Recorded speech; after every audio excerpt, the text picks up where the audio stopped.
அனைவருக்கும் வணக்கம்.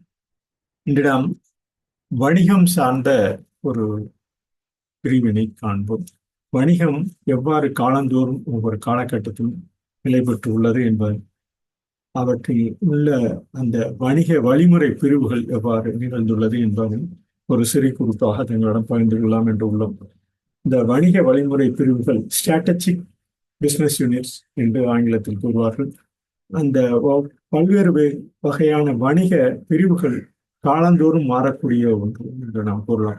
சில வணிக வழிமுறை நெறிமுறைகள் நாம் அவற்றின் நிலைப்படுத்த தன்மை காலந்தோறும் மாறக்கூடியது என்று பல முறை நாம் அறிந்துள்ளோம். ஒவ்வொரு காலகட்டத்திலும் ஒரு நிறுவன பிரிவு ஒரு உற்பத்தியை தொடங்கி அதன் செயல்பாக்கம் ஆக உள்ள நேரத்தில் அவை பல்வேறு சிறு சிறு பிரிவுகளுக்கு மாற வேண்டிய சூழ்நிலை உண்டு. உதாரணமாக, ஆடை தயாரிக்கும் நிறுவனம் உள்ளாடை தயாரிக்கும் நிறுவனம் ஒன்று தயாரிக்க வேண்டும்.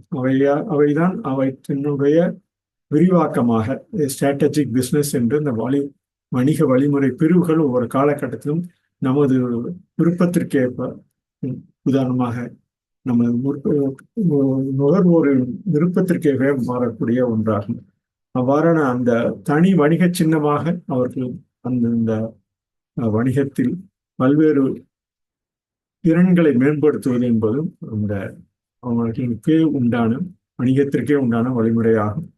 உதாரணமாக, கணினி தொழிலில் ஈடுபட்டுள்ளோர் எவ்வாறு கைபேசி சின்னம் கொண்ட ஒரு பிரிவினை கைபேசி மூலம் விரிவாக்கம் செய்ய வேண்டும் என்று கைபேசி திறன் அவற்றின் மூலம் தனது விரிவாக்கத்தை மேம்படுத்துவார். இவ்வாறான வணிக பிரிவுகள் ஒரு இலக்கினை நோக்கி செல்ல வேண்டிய ஒரு காலகட்டத்தில் அவற்றை திட்டமிட்டு வணிக பிரிவு அதன் இலக்குகளை அடைய உதவும் ஒரு கவனம் செலுத்துவது, அதன் குறிக்கோள்களை நிறைவேற்றுவது, அதை அடையாளம் காட்டுவது, அதற்கென தனது வணிக பிரிவுக்கென ஒரு அடையாள சின்னமாக அடுத்து ஒவ்வொரு உபகரணங்கள் ஒவ்வொரு கருவிகளை நிறுவுவது என்பது மிகப்பெரிய மிக துல்லியமான வேலையாகும்.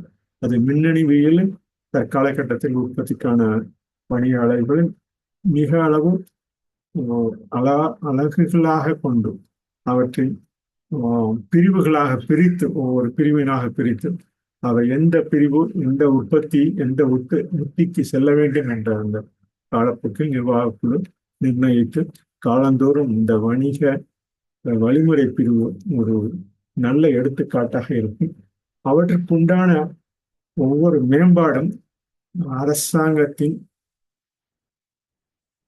வழிபாட்டுதலுக்கு ஏற்ப, தணிக்கை குழுவின் அறிக்கைகளுக்கு ஏற்ப அந்த வணிகத்தின் முழுமையான கணக்கு பிரிவினை உருவாக வழிமுறை பிரிவாக ஒவ்வொரு காலகட்டத்திலும் தனது நிறுவனத்தின் முக்கிய செயல்பாடாக தொடர்ந்து செயல்பட வேண்டும்.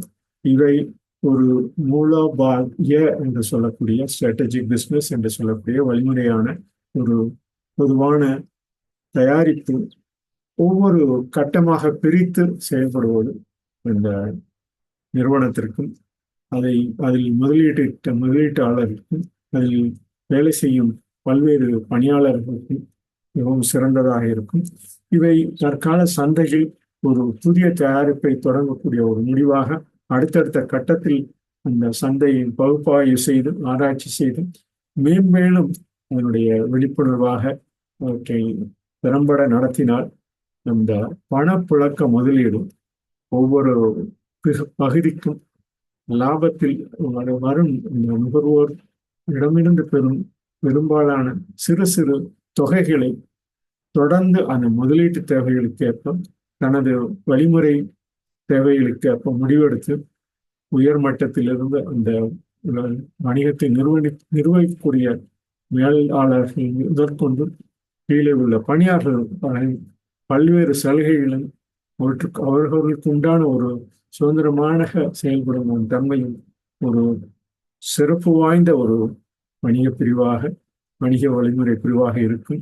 இவற்றில் தலைமையகம், தாயகம் என்று சொல்லக்கூடிய அந்த மேல்மட்டம், நடுத்தரம், கீழே உள்ள அந்த ஒவ்வொரு வணிக வழிமுறை பிரிவுகளும் இன்னும் சிறப்பிக்கப்பட வேண்டியதாக இருக்க வேண்டும் என்று இன்றைய பதிவினை வணிக வழிமுறை பிரிவு ஒரு சிறு பிரிவாக ஒரு தணிக்கை குழு அளவும் ஆண்டுதோறும் இருப்பு கணக்கை நிலைப்படுத்தி லாப நட்ட கணக்கை சரி செய்து அவற்றை மென்மேலும் தனது வியாபார புத்தியில் பகுப்பாய்வு செய்து அதனை ஆராய்ச்சி செய்து வழிமுறை பிரிவுகளாக அந்த ஒவ்வொரு பிரிவையும் திறம்பட நடத்த முடியும் என அறிந்து இந்த பதிவினை நிறைவு செய்கிறோம். நன்றி, வணக்கம்.